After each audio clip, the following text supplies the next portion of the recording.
are back with our Pitch Talk Live special feature.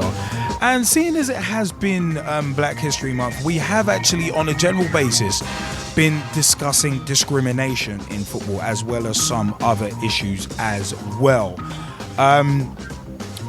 But it is one of them ones. We're going to stick with discrimination in football as our final part of our Black History Month celebration. And where we are going to go, racist abuse on the rise in football as Lord Ousley hits out at David Cameron.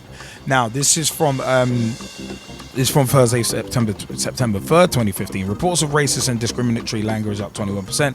Kick It Out also receives 38% increase in complaints. It is one of them ones where reports of alleged racism and other discriminatory abuse made to the Football Association last season rose sharply to 887 incidents at all levels of the game, a 21% increase on the number reported to the governing body in 2013-2014. Now, that's something that we just wanted to kind of home in on a little bit, because it's in regards to equality. And equality is our next point, where 21st of October 2015, 30 years before equality. So one side, there's still discrimination in football, but this is about equality. And it's been said it could be 30 years before black and minority ethnic BME managers are properly represented in English football, according to a new study. The second Sports People's think tank report found that 23 out of 552 elite coaching roles are held by BME people. That's just 4% of the available positions, despite 25% of players being from BME backgrounds, black, minority, ethnic. Former Reading striker Jason Roberts said it was due to unconscious bias at best, or possibly racism at worst. There are 6 black managers at the 72 Football League clubs, and obviously none of Asian descent, which we do always make a point to try and point out that in terms of discrimination in football and racism in football and that kind of angle, it's not just about one particular race. There are many races that are actually very, very underrepresented. So we just want to make that point. But ex-Blackburn and Wigan forward Jason Roberts, who's 37, is a founding member of the think tank, and told BBC Sport there was a lack of urgency from the footballing family in addressing the issue. Dr. Stephen Bradbury of Loughborough University carried out last year's inaugural study, which found that there were just 19 BME managers and coaches at elite level across all 92 professional clubs in the English leagues. He calculated the slow rate of increase in 12 months meant it would be 31 years before the figures accurately reflected the number of BME players currently in the game. The report concluded for a second year running that a form of institutional discrimination continues to limit opportunities for BME coaches. Now, some of the BME managers and coaches, we've got Chris Hughton, manager of Brighton and Hove Albion, Chris Powell, manager of Huddersfield Town, Chris Ramsey, manager at QPR, Jimmy Floyd Hasselbank, manager at Burton Albion, Keith Curl, manager at Carlisle United, Ricardo Monitz, who's manager of Notts County, Terry Connor, assistant manager at Ipswich Town, John Solarco, who's head coach at Crystal Palace, and Patrick Vieira, who's head of elite development head of the elite development squad at Manchester City. Now, the key findings from the report we mentioned a second ago, the report, which will be presented to the All-Party Parliamentary Football Group at Westminster this coming Wednesday, classes senior coaching positions as anything from a manager through to an under-18s coach. It found 18 of 92 clubs, 20%, employ a BME coach in the senior position. Barriers to BME coach progression remain and include conscious and unconscious racial bias and stereotypes. There is a constant lack of BME role models at all levels, which is probably the most important point, actually.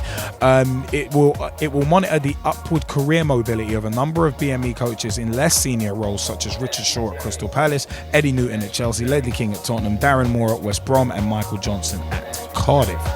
Now, Robert said he understood things don't change overnight, but argued not enough has been done to challenge the decision makers over a structured exclusion of a minority in football. When you're a black player and you're coming to the end of your career, you think, well, there's no opportunity for me as a manager. And the statistics only prove that, said Roberts. I believe because of it, we're losing potentially top managers and top coaches. Former Birmingham defender Michael Johnson, who had to wait 4 years before successfully interviewing for a role with Cardiff's Academy this year, agrees, adding the networks are closed off. Football is predominantly run by white older men, so you seem to gravitate to what you have found is the norm. I couldn't get any more qualified, but I was out of work from August 2011 until August 2015. My main challenge was getting to the table to show people what I'm about. Now, what is being done? The Football League is set to vote on bringing in a version of American football's Rooney Rule at its 2016 annual general meeting.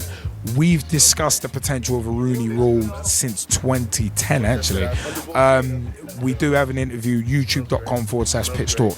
Pitch Talk meets Howard Holmes of FURD, Third Football Unites Racism Divides, and we did talk with him at length about the potential of a Rooney Rule back in, I think it was actually 2010, very early in the Pitch Talk journey. So I have a listen to that in regards to a potential Rooney Rule in football. We did go into the ins and outs of it then.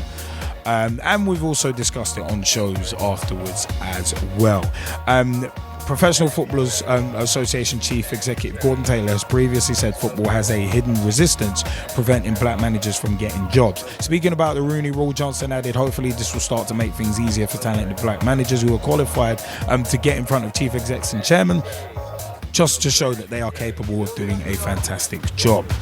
The Rooney Rule, just to skim over it, it was established in 2003 and named after Dan Rooney, owner of the Pittsburgh Steelers and chairman of the NFL's Diversity Committee. It requires the NFL teams to interview at least one black or ethnic minority candidate for head coaching and senior football operation opportunities that become available as part of a transparent and open recruitment process. Now, we also discussed this literally just about a year ago, actually. I think it was October 6th to be exact, when we had Mr. John Sitton and Vernon Grant in the Pitch Talk studios with us. Very, very interesting episode of the show that week. But yeah, we also did discuss this kind of issue in passing as well, so check that out. Pitch Talk Live, I think it was the 6th of October 2014 with John Sitton and Vernon Grant in studio, so check that one out as well. The Football Association said it has endorsed the principles of the Rooney Rule in its own hiring processes, and board member Heather Rabatz urged clubs to shift the culture of closed network recruitment by embracing the practice of shortlisting and interviewing BME coaches and managers with the requisite qualifications. That's the important thing, in my view. The FA is spending $1.4 million over 5 seasons on BME coaching bursaries, including working with England development teams, while the Premier League has made additional places available to BME applicants on its elite coach apprenticeship scheme to help develop world-leading coaches. Now, Gezzie Fizzle, did you want to jump in with this point before I do? I think, the most interesting point is that there's a lack of BME role models across the board. That is the biggest thing, and when you go and ask a lot of BME former players, do they want to get involved with coaching, for example? What I've seen myself is that a lot of former BME players are more content to go into media roles or ambassadorial roles as opposed to going into coaching. And I'm not saying that's necessarily a bad thing. At the end of the day, you kind of have to find what you want to do and do that. But do I also feel that, for example, the likes of Andy Cole and a Dwight York, for example, do I feel that they could offer a lot in terms of developing future young forwards? Absolutely. On account of those two being two of the best to have ever done it, especially in the Premier League. But for the current time, are they happy with their media engagements? Yeah, they are. So it is what it is. Do you know what? And I suppose the same goes for Rio Ferdinand as well. because I would actually argue that, you know, any team with defensive difficulties, if they were to get him in, you know, even on a consultation basis, where he'd come in maybe at different points during the season just to work with some of the younger players, you know, much less the established players, I don't see that doing any particular harm, especially when you look at his track record as a player, his medals, what he's won, and of course his own other personal accolades. So, you know, again, would that be too big of an ask? No, but is he happy with BT Sport? I believe so. But I mean, you mentioned something very, very interesting. I want to stick on that actually, because it's not often looked at as a reason. I mean, yeah, you can pledge 1.4 million to bursaries and that kind of thing, but a lot of the times I notice with the powers that be, they're not looking at the reasons why black players are not getting into football. And I think it was Jason. I think it was one of Jason Roberts' comments.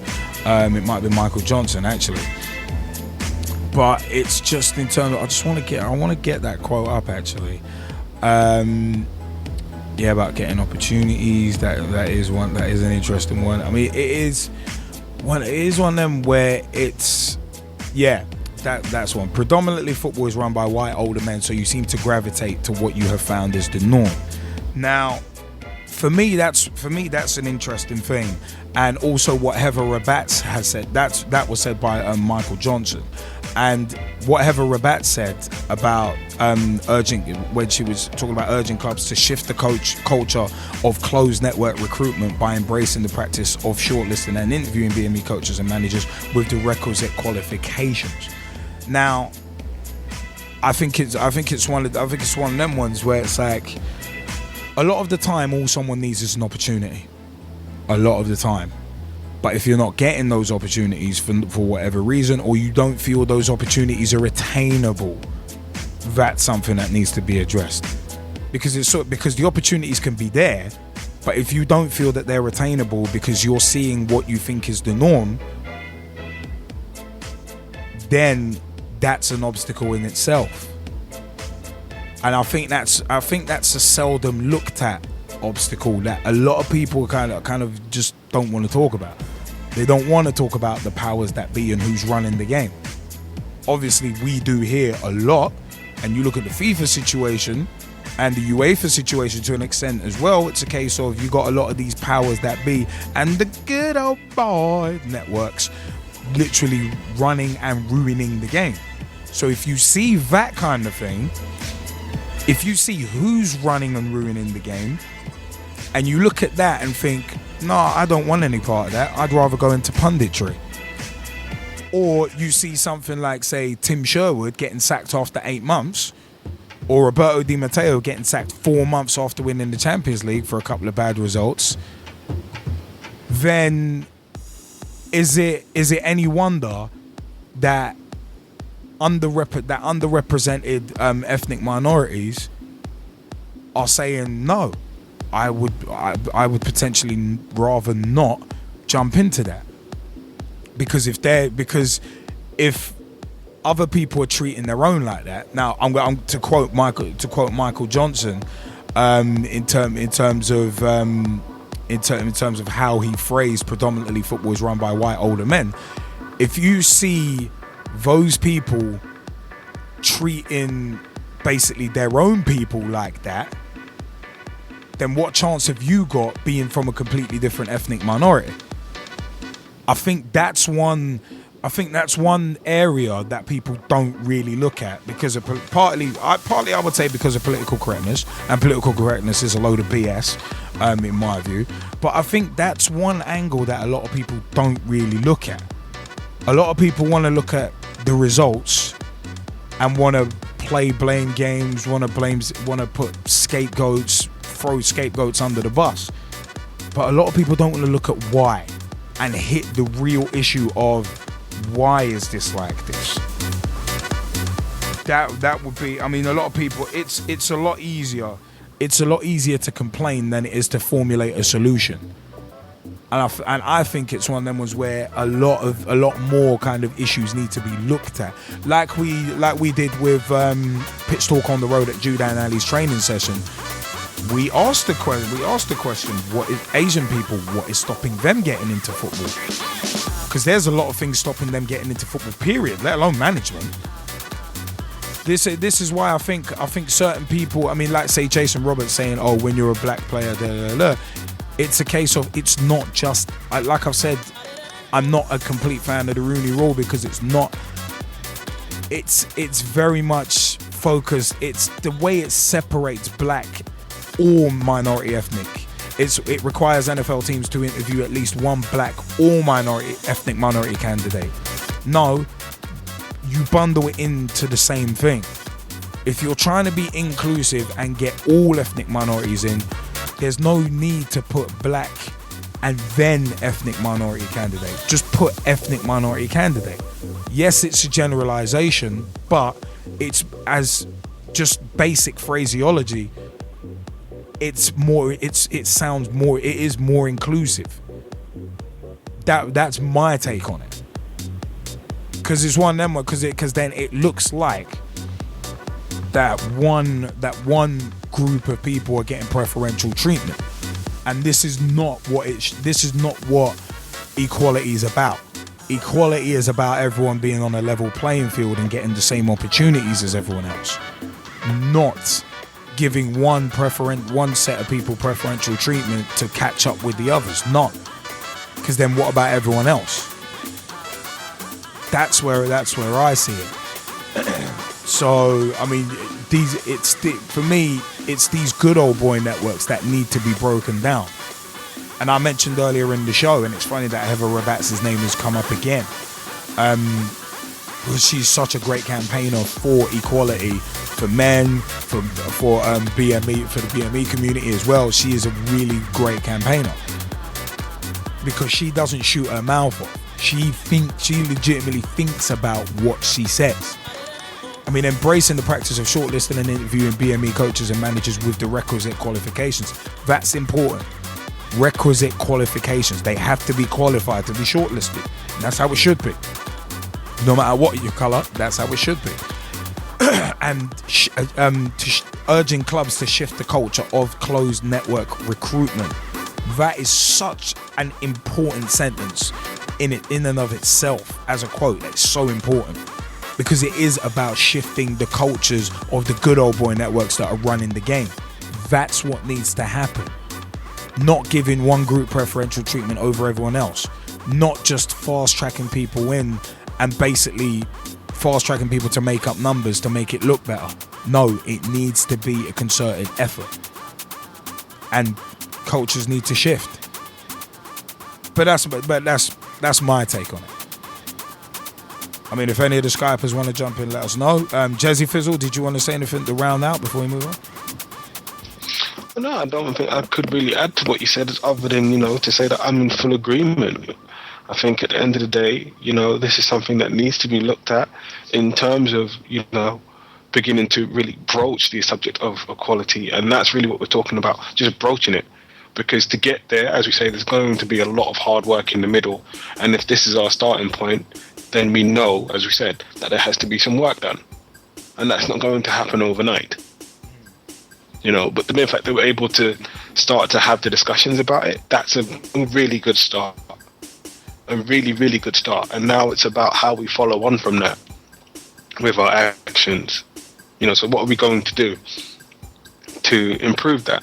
And then, of course, the other flip side of it, for me personally, it's all about BME players and other people in and around football that are interested in getting in coaching and putting themselves into senior coaching roles, doing just that. They've got to be more active in putting themselves forward. That's the other part of it. So we also have to create an environment where that's encouraged,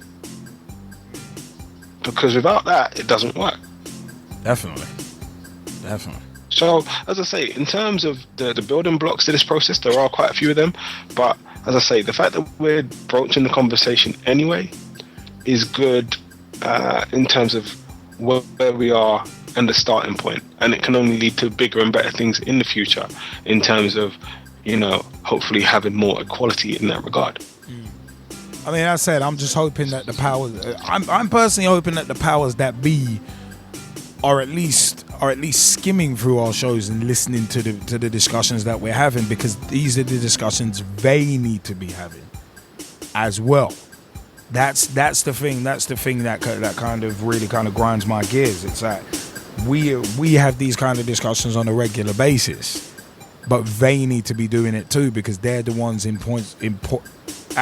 positions of authority that not only can make a difference but should be making a difference. So it's one of them ones. I'm hoping actions are taken. But as I said, I've never been a fan of the Rooney Rule. Really never have been.